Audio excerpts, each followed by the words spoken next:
Halo ladies, saya tahu bahwa pengunjung channel ini kebanyakan lelaki, tapi ada juga di antara Anda yang wanita. Saya ingin men-sharingkan kepada Anda bagaimana caranya untuk bisa bahagia sebagai wanita, karena saya juga care, pengen siapapun Anda gitu, wanita bisa bahagia. Dan seharusnya kalau feeling saya di kondisi kita di Indonesia, kita itu para wanitanya seharusnya bahagia. Kenapa? Karena kalau ini mah kata Profesor Aloysius Santos ya, katanya Indonesia itu salah satu kemungkinan negara Atlantis dulunya. Kata Plato itu negara Atlantis, negara yang peradabannya paling tinggi di dunia pada saat itu. Dan itu kemungkinan adanya di Indonesia. Jadi Anda para ladies yang di Indonesia harusnya bahagia, seharusnya. Tapi feeling saya Anda tidak bahagia. Kenapa? Karena ketika kalau kita lihat di medsos saja, di medsos, di Facebook, di Twitter itu dipenuhi oleh para ladies yang pada narsis, pada pamer sana, pamer sini. Padahal saya yakin mayoritas mereka itu udah punya pasangan, udah ada pasangan maksudnya, bukan punya. Tapi masih cari-cari, artinya mereka tidak bahagia, menurut saya loh, menurut saya. Saya juga merasa tahu bahwa kebahagiaan wanita itu sama dengan lelaki. Dia punya harta, tahta, cinta, begitu. Yang seperti itulah kira-kira. Dan bagaimana caranya untuk menemukan itu? Kalau ada yang bilang bahwa kalau lelaki itu yang sukses itu lelaki yang banyak uang. Wanita yang sukses adalah wanita yang mampu menemukan lelaki seperti itu gitu. Cuman masalahnya ketika Anda mampu menemukan lelaki seperti itu, apakah itu menjamin Anda bahagia gitu? Saya sendiri pernah tetangga saya dulu, Nenek Manol, udah pernah 10 kali nikah. 10 kali nikah dan udah pernah kaya pada zamannya gitu. Tapi apakah dia bahagia? Saya menyaksikan gitu. Ada katanya kan, lelaki mencintai istrinya, istri mencintai anak-anaknya, anak-anak mencintai mainannya, gitu. Itu kadang-kadang apa yang kita dapatkan itu tidak seperti harapan kita. Saya juga pernah melihat ada ibu-ibu yang si suaminya ini udah sakaratul maut, tetap aja dimintain uang begitu. Betapa besarnya arti uang untuk para ladies gitu. Dan memang bukan hanya untuk Anda, untuk kita juga gentleman ya sama. Kan walaupun tidak semuanya butuh uang, tapi apa-apa seperti sekarang butuh uang. Tapi itu tidak menjamin kebahagiaan, tidak, sama sekali tidak menjamin kebahagiaan. Buktinya itu tadi. Itu saya juga ada itu ibu-ibu yang udah menikah sama lebih dari 10 kali, 12 kali kalau nggak salah. Kalau ditanya, "Bu, dapat apa selama nikah?" Dulu dari si A ini dapat balong, dari sini dapat rumah, dari sini dapat mobil, wah udah ada harta. Tapi ketika kita lihat apakah dia bahagia, apakah dia happy? Saya kok menyaksikan kelihatannya nggak happy gitu. Anak-anaknya juga kuliahnya nggak bener, sekolahnya nggak bener gitu.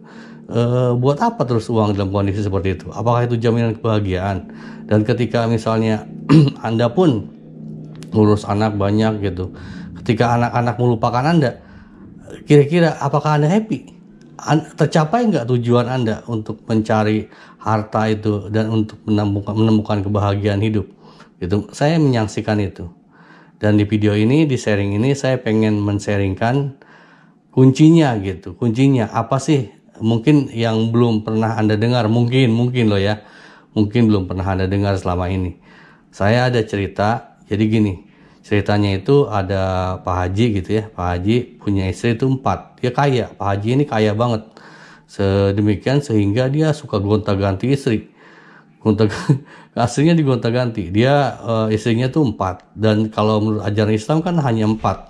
Jadi dari 4 itu, yang nomor 2, 3, 4 itu selalu ganti-gantian disubstitusikan gitu. Yang keempat lewat, ganti, cari lagi yang muda gitu, ganti lagi gitu. Tapi akumulasi tempat, dan itu tidak menyalahi ajaran agama.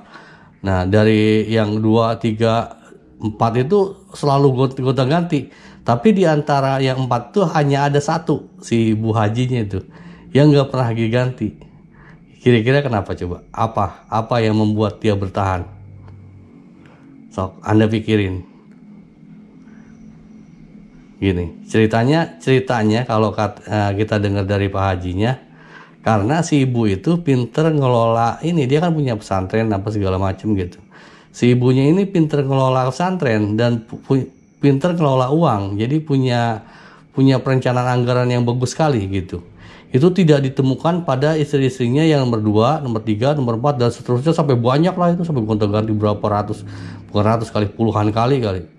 Si ibu itu yang terakhir itu, yang nomor 1 itu maksudnya, yang nomor 1 itu nggak pernah diganti karena dia punya kelebihan untuk mengelola uang gitu. Jadi kuncinya menurut saya loh, yang saya sharingkan sekarang di video ini, Anda para ladies harus punya kemampuan untuk mengelola uang. Itu penting sekali untuk hidup Anda, dan itu amat sangat bermanfaat untuk suami Anda juga.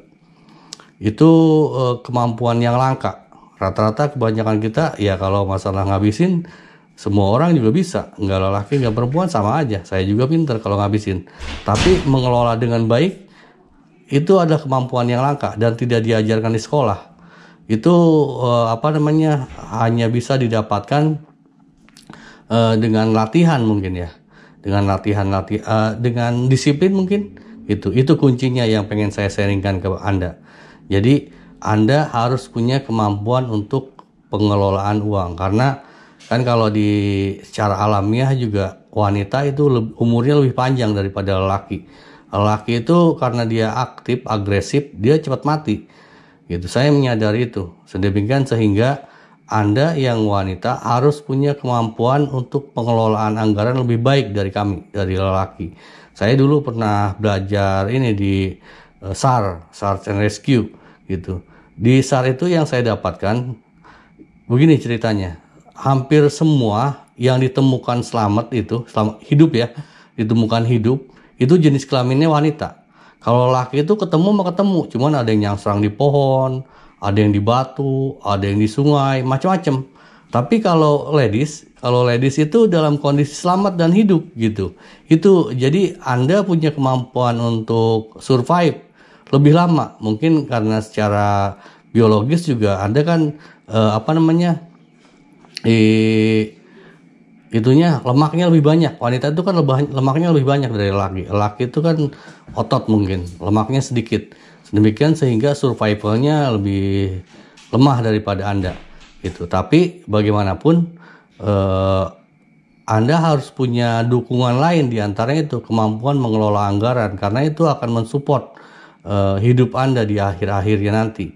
Saya cerita tadi yang pertama, si nenek itu sendirian dia hidupnya. Anak-anaknya bahkan anak-anaknya lelaki kan, anak-anaknya udah kayak seumuran dia. Dianya sehat-sehat aja. Maksudnya dianya bisa bertahan lebih lama daripada si bapaknya udah nggak ada gitu.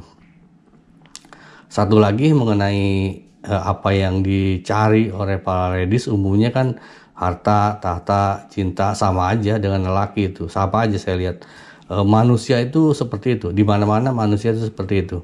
Dan yang perlu kita sadari, saya pengen sharingkan kepada Anda bahwa untuk cinta itu anugerah loh. Nggak bisa kita mendapatkan cinta dengan sekedar upaya kita jangan, apalagi dengan harta gitu ya. Cinta itu nggak bisa terbeli. Ada yang bilang, saya ingat bahwa semua yang terindah itu tidak terbeli.